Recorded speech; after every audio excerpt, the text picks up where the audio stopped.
سلام بر مردم شرفمند دلاور غیور تاجیکستان. ما ساکنان ناحیه تاجیک‌آباد امروز از هجوم عهدشکنانه جانب قرقیزستان و کشور عزیزمان بسیار نگران هستیم.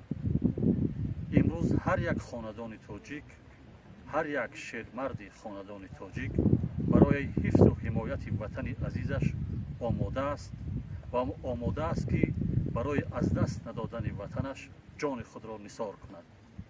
تاجیک در طول تاریخ بر سر کسی شمشیر نکشیده است و بر خاک کسی تجاوز نکرده است، ولی تاریخ گواه است که هر کی به سرزمین تاجیک به نیت غصب و غارت قدم نهاده است، خاک این میهن و خاک این وطن گور آن را زن شده است. استاد ابوالقاسم فردوسی می‌فرماید: ما سپاه توییم ای وطن ای وطن، دادخواه توییم ای وطن ای وطن.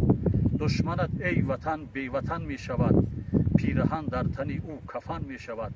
خاک تو گور آن را زن می شود، قعر چه منزل چاهکن می شود.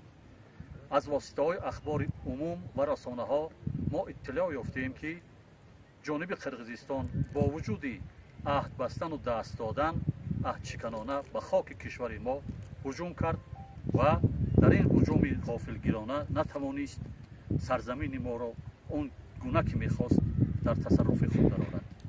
امروز هر یک خاندان تاجیک افسر است، در هر یک خاندان تاجیک برای حفظ و حمایت کشور عزیزش آماده است.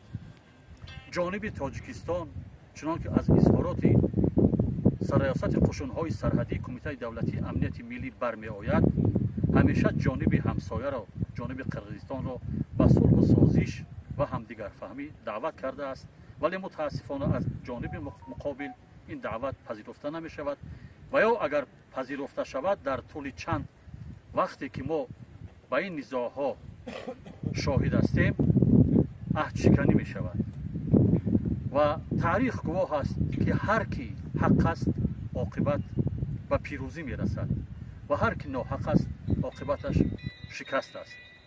استاد ابوالقاسم فردوسی در شاهنامه بی زوال خود که اثر حماسی ملت تاجیک است می فرماید: هم از سر به سر تن به کشتن دهیم، از آن به که کشور به دشمن دهیم.